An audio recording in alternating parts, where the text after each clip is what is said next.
So good evening and welcome everyone to our SkyPeople Training webinar. Thank you for giving us time on this Tuesday. And just to let you know how we're going to progress, we're going to take you on a whistle-stop tour for the next hour and 50 minutes of some challenges currently facing the aviation industry. And then Cheryl is going to take over halfway through an insightful talk on the insider threat that's currently facing aviation security. You can ask questions as we go through. You should be able to see on your screen there's a Q&A section. So if you've got any questions at all, just click on that button. Cheryl and I will see questions. So hopefully you should all be able to see my screen with a little bit of a presentation on our SkyPeople holding page. And what we're first of all going to start off by doing is setting you a challenge with a little quiz. So on your screen, you should see a QR code. And if you have got a mobile device available, you scan that code, it will take you to just 5 questions. You can complete those questions. I'll give you just a minute or two just to complete.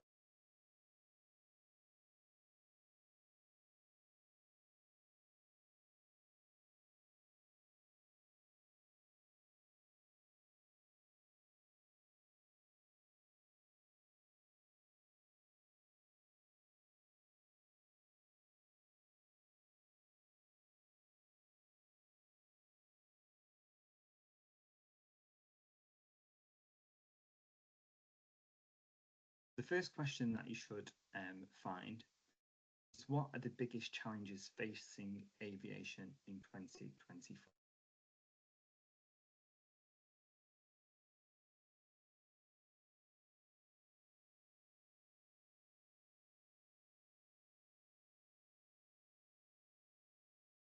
So lots of answers already coming up. We had recruitment just come up, Generation Z,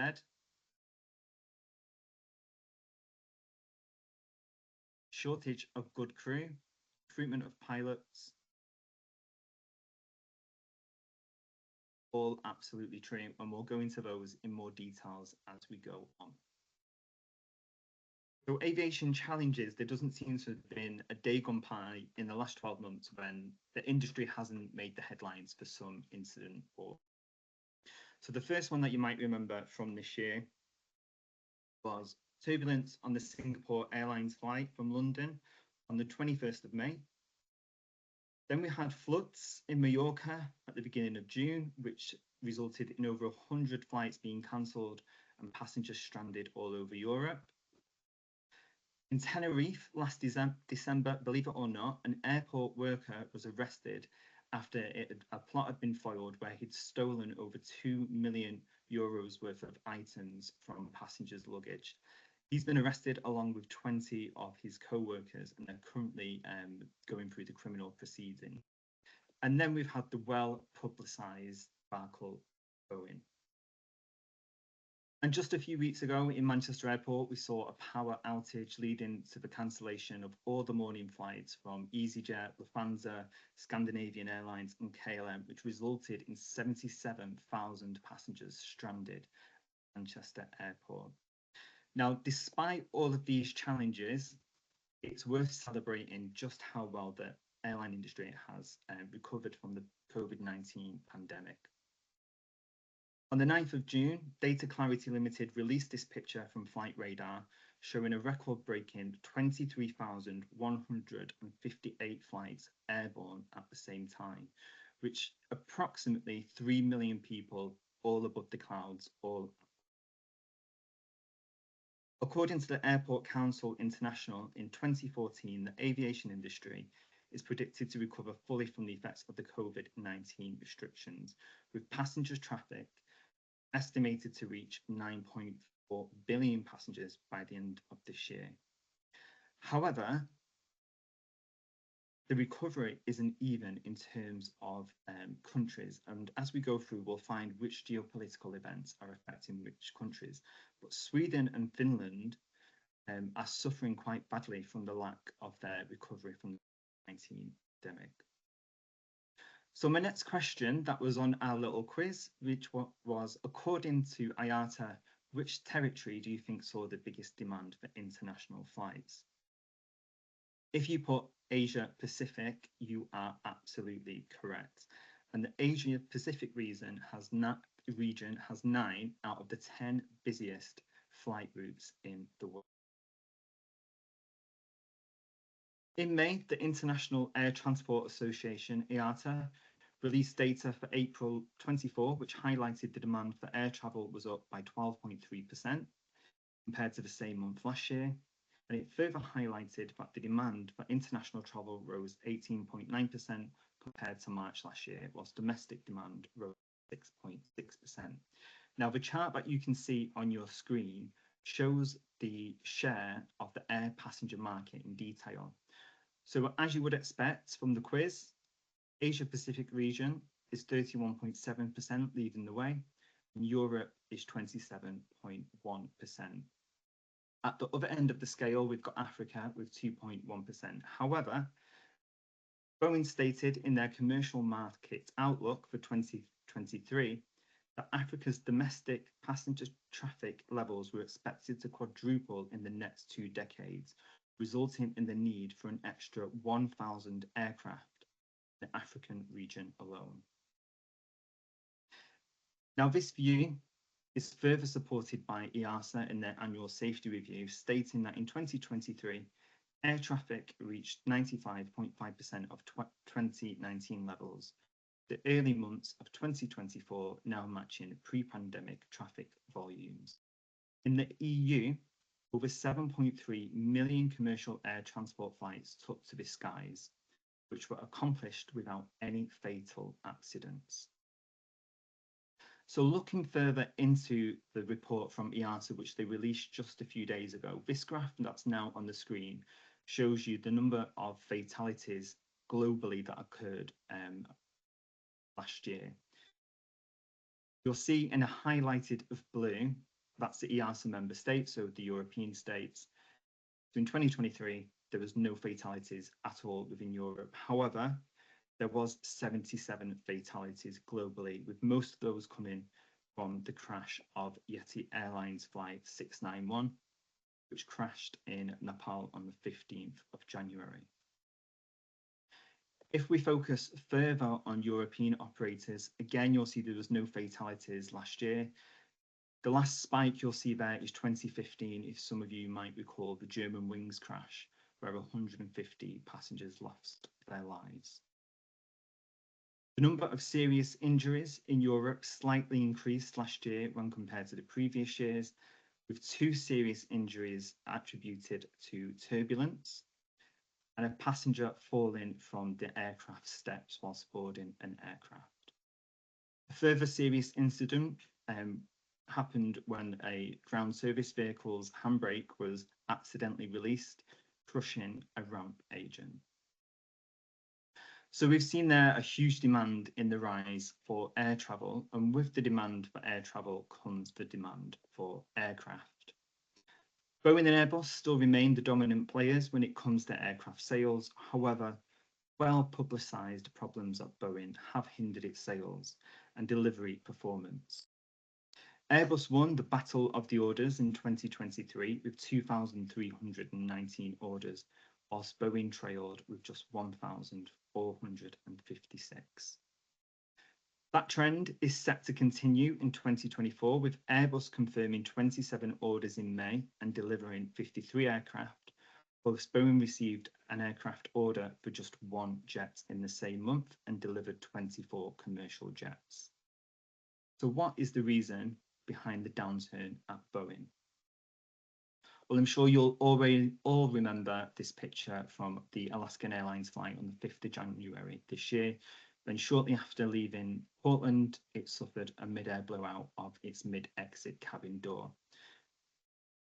Alaska Airlines has since sued Boeing for negligence, claiming £1 billion in compensation. The cause for this incident is said to be missing bolts from the door. This follows a spate of incidents at Boeing, the first significant being the crashes of the 737 MAX aircraft belonging to Lion Air in 2018 and Ethiopian Airlines in 2019, killing 346 people.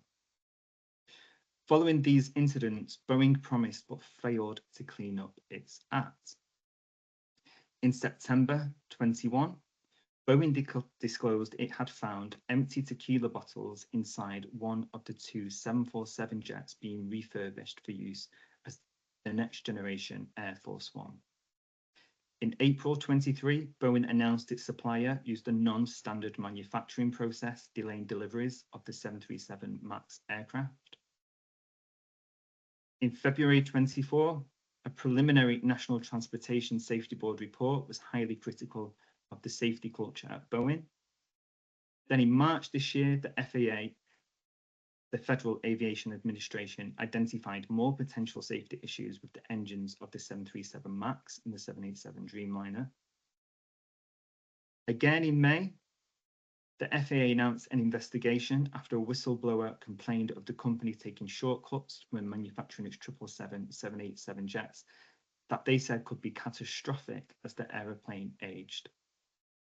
The FAA has now put a cap on the number of aircraft that Boeing can deliver for each month at 38 until it can improve its safety culture.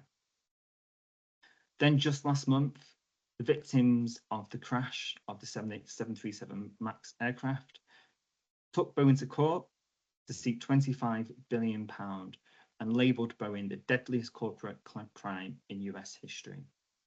And just this month, this week even, Boeing pleaded guilty to criminal fraud for conspiracy charges in relation to those MAX aircraft. So there are other airline manufacturers out there, and some of them that you might have heard of are Embraer and Bombardier, but perhaps one that you've not heard of is the Commercial Aircraft Corporation of China Limited, known as COMAC. The C919 narrow-bodied aircraft can seat up to 169 passengers. It made its flight in 2017 and entered into commercial service in March last year with China Eastern Airlines. Now, COMAC has a slight advantage on Airbus and Boeing, and that is that it doesn't have a huge backlog of orders, which means if you order an aircraft from COMAC today, you can receive it in the next couple of years, unlike Boeing and Airbus, whose delivery schedule is maxed out for the next decade. In April, Air China signed an agreement for 100 of these jets. This adds to the order from China Southern for a further 100 jets, and leasing companies have already ordered 1,100 of these COMAC C919 jets. However, it is unlikely that you'll see one of these aircraft taking you on your holidays, and that is simply because the Chinese regulatory authorities are the only authorities that have cleared this aircraft safe to fly. In addition to that, in January 21, the US government named COMAC as a company owned by the People's Liberation Army, and therefore prohibited any American company or individual from investing in it. Plus, the short lead time on the delivery of these aircraft may be put in jeopardy because just like Boeing and Airbus, COMAC relies on imported parts for its engines. And these supply chain issues are a current hot topic within the industry, and this led to the warning by IATA's Director General, Willie Walsh. Demand for travel is strong, and there is every indication that this should continue into the peak northern summer travel season. It is critical that we have the capacity to meet this demand and ensure a hassle-free travel experience for passengers. That means making progress to resolve supply chain issues and for airports and air traffic management to be fully staffed and operating at maximum efficiency. While airlines are prepared for customer care and assistance when operational issues arise, they are fed up of bearing the cost when delays and cancellations are the result of poor preparation in other parts of the value chain. So a supply chain is a network of all the components that you need to sell a product. In terms of an airline, it's everything that you need to get that aircraft off the ground. So whilst an airline will be able to buy an aircraft, they actually buy their engines as a separate commodity. Other parts of the supply chain will be the check-in staff, baggage handlers, and even the bus drivers that take the passenger to the aircraft. And as airlines can buy their engines as separate commodities, as I mentioned, An airline may be able to take delivery of an aircraft, but not have the engines to fly it. Facing this very problem is Indigo Airlines. It's the largest carrier in India by fleet size, and due to problems with delivery of Pratt & Whitney engines, the airline has been forced to ground approximately 30 aircraft as they await engine inspections. A further 45 aircraft are grounded as they await delivery of engines. Kenya Airways has grounded 2 787 aircraft as they await engine components. And Air Tanzania currently has an aircraft stuck in Malaysia where it's been for 7 months due to waiting for parts for its Rolls-Royce engines.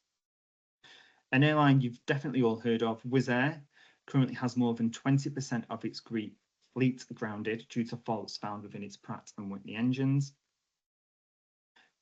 And this same problem actually affects over 3,000 engines currently in service with 40 airlines worldwide, including JetBlue, which currently has 11 Airbus aircraft grounded.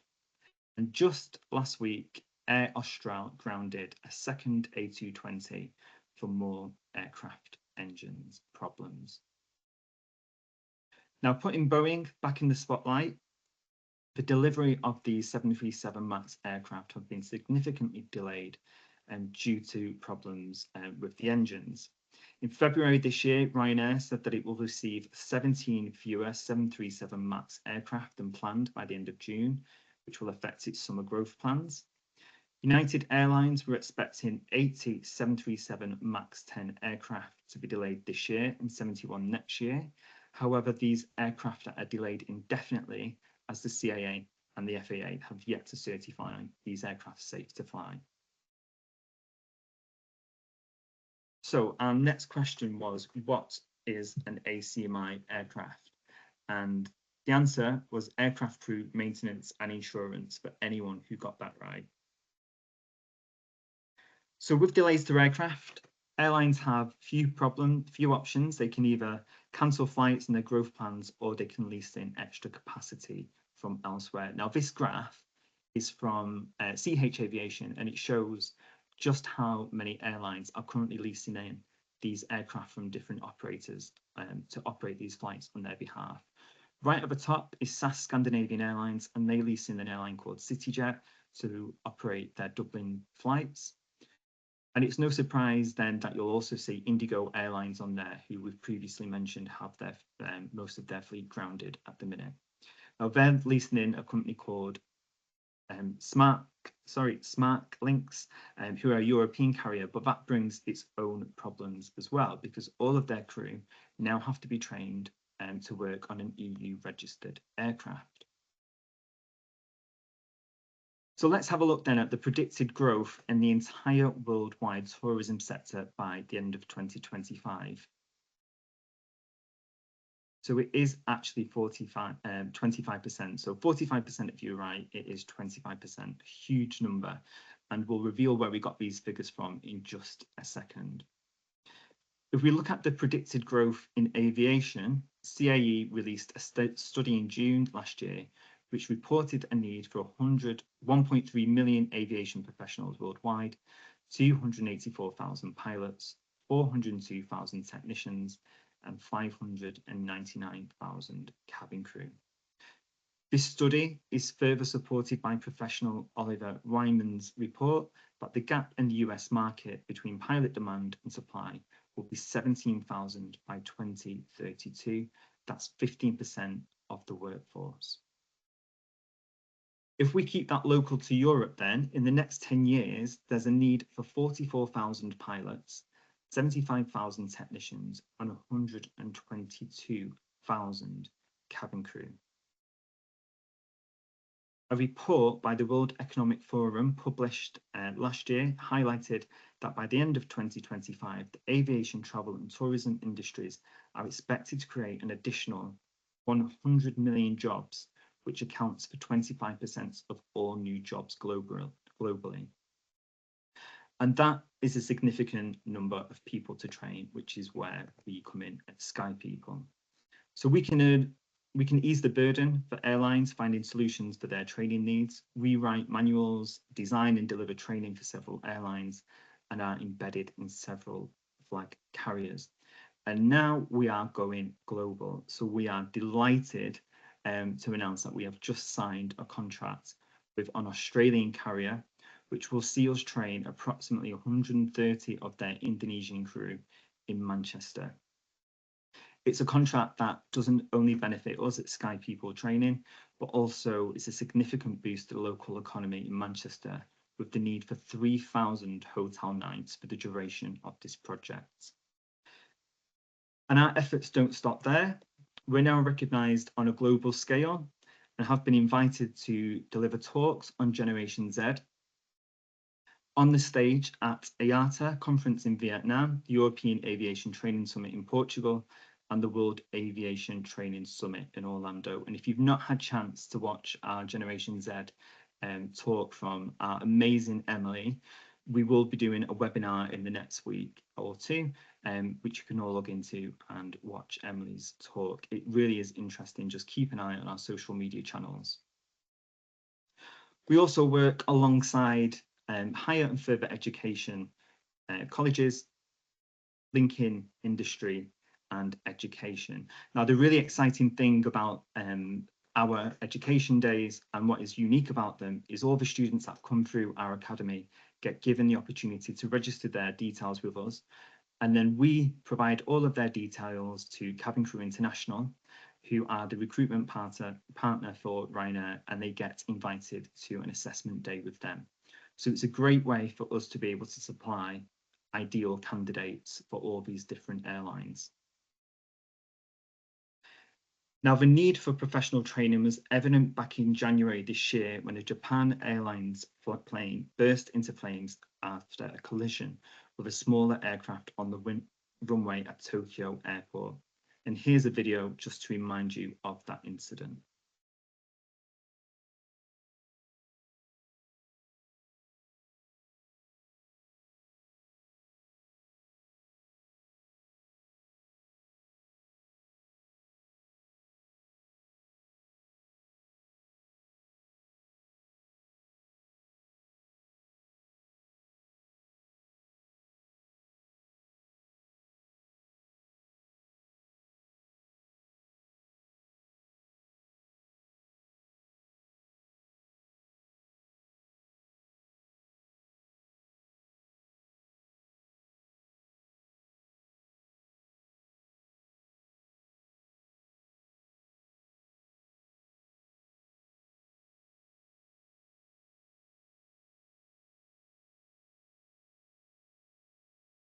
Now, what's amazing about this incident is 379 passengers on board were safely evacuated in under 90 seconds.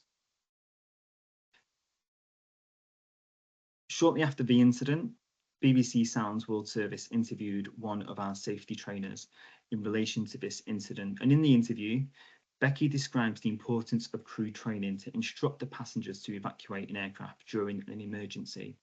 And during the initial cabin crew training, crew are taught how to use assertive commands to evacuate an aircraft during emergency procedures. We often use case studies to enhance the learning for this, and perhaps one of the most successful evacuations is that of Air France Flight 358, which in August 2005 veered off the runway at Toronto Pearson Airport after landing in stormy conditions and ended up in a ditch at the edge of the runway. All 309 passengers were safely evacuated within 4 minutes using only 4 of the aircraft's emergency exits. Now, I'm sure many of you are aware that an aircraft can only be certified if they can evacuate all passengers in just 90 seconds using half of the available exits. However, looking at this picture, it really is amazing that anyone got out at all. A study by Keng Chung University in Tehran reported that this example indicates that good emergency evacuation and safety training of the cabin crew play a critical role in the survival of passengers. It went on to say, the purpose of cabin crew training is to achieve the most effective implementation of the given procedures to assist crew members in avoiding errors to improve efficiency and to motivate other crew members to improve their overall performance. Only appropriate training will enable the crew members to have effective emergency responsibility and to undertake improved communication, so that if an emergency situation occurs, they can work to ensure the survival of passengers.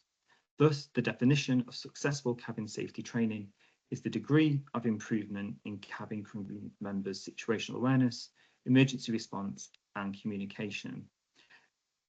So the cabin crew on board were praised for their efforts for this safety evacuation. However, in contrast to this, it was the passengers on board who were criticised by Mark Rosenker, the acting chairman of the National Transportation Safety Board, reacting to the fact that passengers stopped the evacuation to take pictures of the fire that was happening on board the aircraft.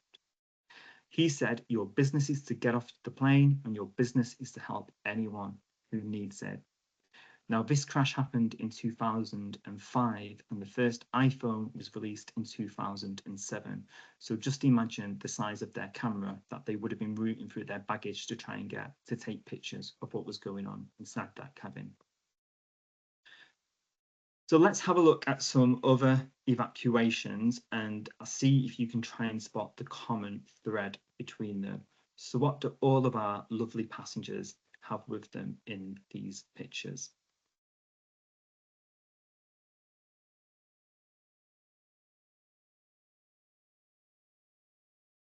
So I'm sure you've guessed it by now, but they all have their bags and their personal belongings with them. Now, no one on board these evacuations were injured. Everyone got off safely and they evacuated successfully. However, that is not always the case. On the 5th of May 2019, an Aeroflot flight crash landed at an airport in Moscow, killing 41 people on board. In a preliminary report, it noted that more lives could have potentially have been saved if passengers did not stop to retrieve their bags. The next picture is pretty shocking, but if you look at the passenger who's just coming down the slide there, you'll be able to see he's got his coat and his bag with him that he stopped to retrieve, and just look at the fire that's going on board.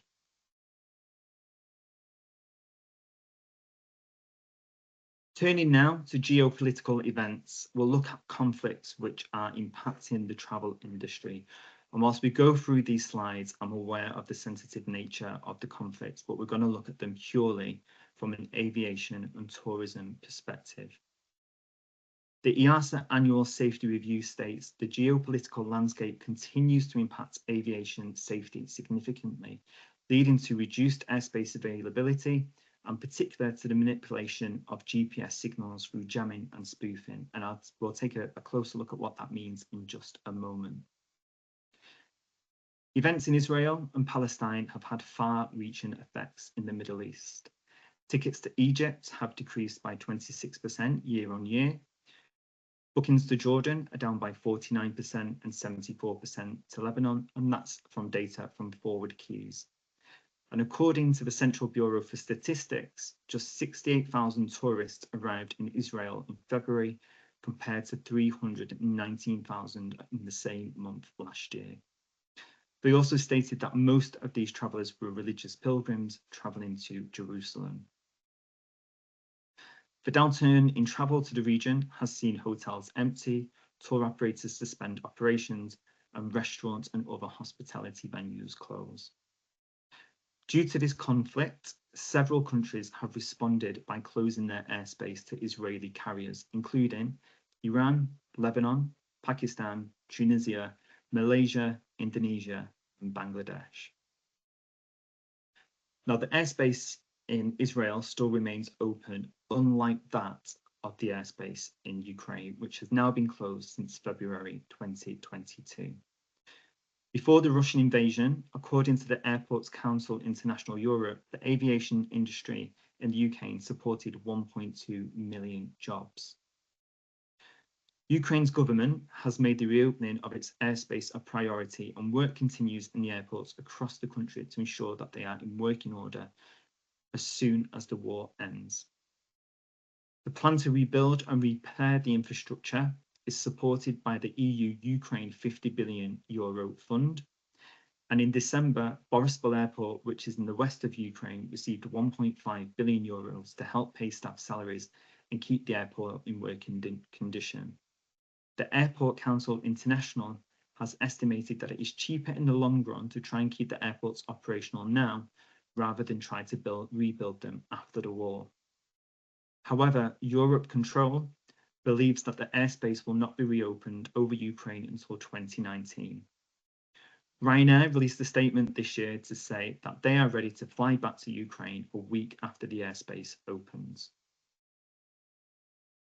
Europe Control further went on to describe how many neighbouring countries of Ukraine have been affected by airspace closures. Russia has closed its airspace to all EU carriers and the US, whilst Belarus, a supporter of Russia, has closed its airspace to all carriers in retaliation. Due to suspension of flights between East Europe and Russia, flights have decreased by 52% in Estonia, 51% in Latvia, 41% in Finland, 39% in Lithuania, and 37% in Poland, and 35% in Sweden. The Scandinavian countries have been hit hardest due to the increase in flight time between Asia due to the airspace closure. This means that their viability as a hub between Europe and Asia is no longer viable. Finnair's to Helsinki route now takes on average 3.5 hours longer and emits 40% more CO2 emissions. Now, as I mentioned earlier, EASA's annual safety review mentioned their concern of GPS jamming. And it is a buzzword, and it's been on the rise in the number of reports of GPS interference around the world, and this has raised fears of an increased risk of accidents if planes veer off course. But what is it? So GPS is an important navigational tool in aviation which uses signals from satellites to detect aircraft's location. GPS jamming occurs when transmitting devices on the ground, which have stronger signals than those from satellites, block or interfere with radio communications. According to Reuters News, militaries from across the world have invested significantly in these devices as they can block signals to hostile aircraft. Now, this map on the screen shows the areas in red which have the highest amount of GPS jamming, and it's no surprise to see that those areas are in conflict zones where the Russian military are active. And you may recall this picture from back in March when the then Defence Secretary Grant Shapps was on a flight that had its GPS signal jammed whilst flying close to Russian territory. And at the beginning of May, Finnair suspended its flights to Estonia's second largest city due to constant GPS interference. Tartu Airport relies solely on the GPS system, which resulted in Finnair having to abort 2 landings and returning back to Helsinki. So let's move on.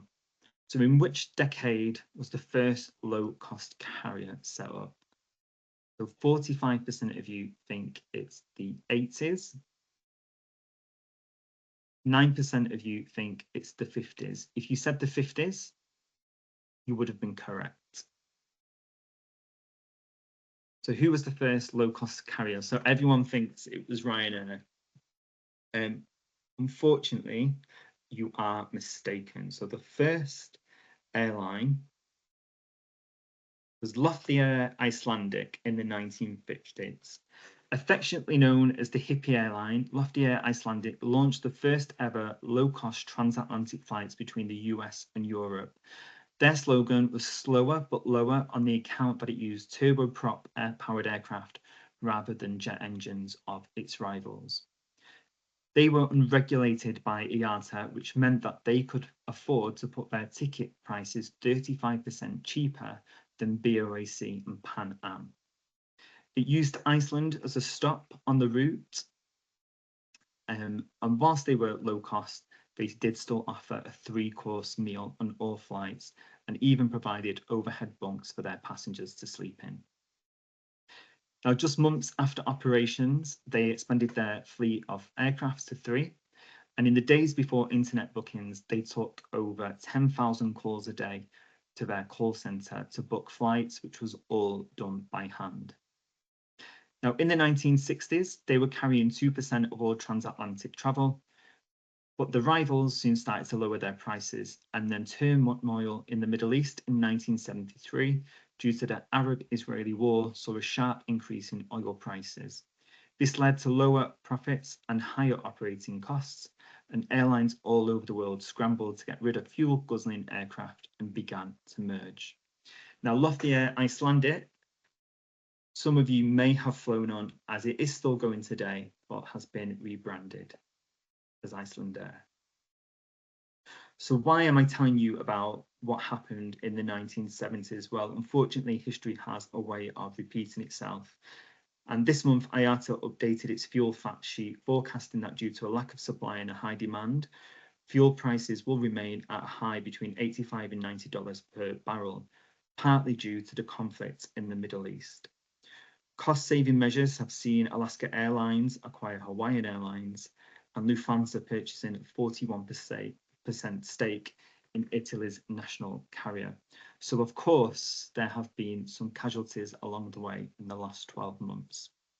The first one being Bonsai Airline, which filed for bankruptcy on the 30th of April with a fleet of 8 brand new 737 MAX aircraft, which left thousands of passengers stranded all over Australia. The next one is iAero Airways. It was the largest charter airline in America. It flew its last flight on the 6th of April before filing for bankruptcy. Thinks Air was a low-cost Canadian airline with 9 aircraft. It flew its last flight on the 26th of February. And the last one, which is not really a bankruptcy, is Air Malta. So Air Malta closed down, and then the next day restarted as Malta Air. So they did this as a strategic way of getting rid of their debt and rebranding themselves as an ACMI carrier. Undeterred, some newbies on the market. Fly4 Airlines is based in Dublin, and if you're going on holiday with TUI this year, it might just be that you're flying on a Fly4 aircraft, as they've got a contract with TUI UK. Ascend Airways is also an ACMI operator. They're flying out of Stansted this year with a fleet of 737 aircraft. And Jet Exchange and Global Airlines have been bubbling away in the background for the past 12 months, but have yet to make any commercial flights. So watch this space when it comes to them. But they want to take heed from Richard Branson, who's got one piece of advice, and that is if you want to be a millionaire, start with $1 billion and launch a new airline. Now, before I hand you over to Cheryl, just to remind you, if you want to know more about SkyPeople Training or any of the courses that we offer airlines, individuals and colleges, check out our website, skypeopletraining.co.uk. Thank you very much. And Cheryl, over to you.